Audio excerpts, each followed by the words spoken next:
President Bongbong Marcos says that the Philippines and Australia could expect more joint defense activities. In a joint press conference after his address to the Australian Parliament, Marcos says that he and Australian Prime Minister Anthony Albanese had a fruitful discussion to strengthen the ties between the two nations, including on defense. Defense and security remains a key area of cooperation between the Philippines and of Australia. We look forward to amplifying our joint activities and the capacity-building efforts in this regard.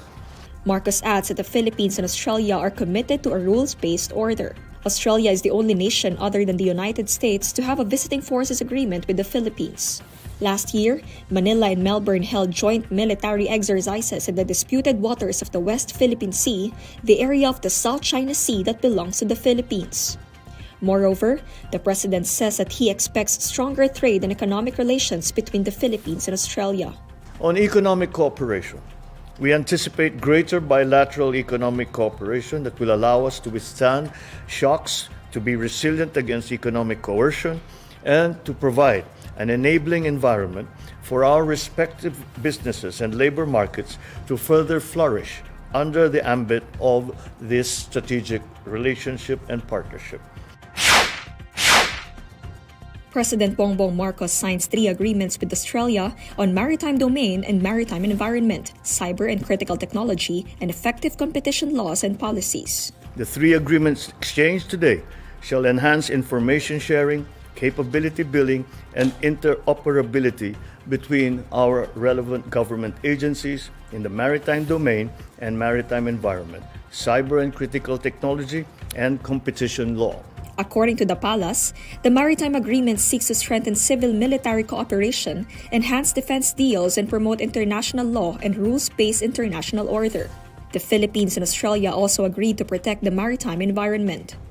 Moreover, the Cyber Technology Agreement will allow Australia and the Philippines to share information in the field and promote digital economy. Meanwhile, the Pact on Competition Laws and Policies aims to make the two countries share best practices on trade, including merger regulations and investigative techniques relevant to implementing competition laws. Commission on Elections Chairperson George Garcia says that the proposal to hold the 2025 national and local elections and the plebiscite to amend the 1987 Constitution would be logical and practical due to budget concerns. According to Garcia, holding a separate voting for the plebiscite will cost an additional 13 billion pesos. However, Garcia adds that the Comelec will ask the Congress to provide for an increase in honoraria for teachers who will be in service for the elections.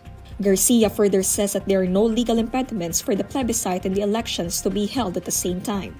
On February 28, President Bongbong Marcos said that he is eyeing the charter change plebiscite to be held alongside the 2025 midterm elections. Televangelist and alleged sex offender Apollo Quiboloy's legal counsel says the pastor has not decided yet if he will appear in the congressional probe and comply with the subpoenas. In an interview, attorney Ferdinand Topacio says that while Quiboloy has not yet decided on attending the probes, Quiboloy is considering seriously on the legal options that he offered. Topacio adds that Quiboloy's camp is already coordinating with the Senate and House of Representatives regarding their respective summons for the self-declared appointed Son of God to attend congressional public hearings. The Senate Committee on Women, Children, Family Relations, and Gender Equality has been holding inquiries into the alleged crimes of Quiboloy and his sect Kingdom of Jesus Christ. Meanwhile, the House Committee on Legislative Franchises has been probing the alleged violations of the Quiboloy-linked Sunshine Media Network International. Aside from the congressional investigations, Quiboloy is also facing several criminal charges in the United States, including conspiracy to engage in sex trafficking and bulk cash smuggling. The Land Transportation Office is proposing the registration of electric bicycles and tricycles, as well as the issuance of licenses to their drivers. LTO Head Assistant Secretary Vigor Mendoza II presented the proposal during a consultation meeting with representatives from various transport organizations and government agencies on Thursday. According to Mendoza, all light electric vehicles used in public highways must be registered with LTO. So our proposal is very simple as far as LTO is concerned. All light electric vehicles used in public highways, which means to say any and all roads funded and maintained by the government, whether it's local government or national government, the vehicle must be registered with LTO. Mendoza adds that the driver of the vehicle must also have a valid license. The driver of that vehicle must be duly licensed, which means to say at least 17 years old, a valid license that passes through the entire process. Mendoza's recommendation came a day after the Metro Manila Council passed a resolution banning e-bikes and e-trikes on national roads under the jurisdiction of the Metropolitan Manila Development Authority. Both MMDA Acting Chairman Romando Artes and LTO Chief Mendoza stressed that the safety of drivers and passengers were the main reason for the ban.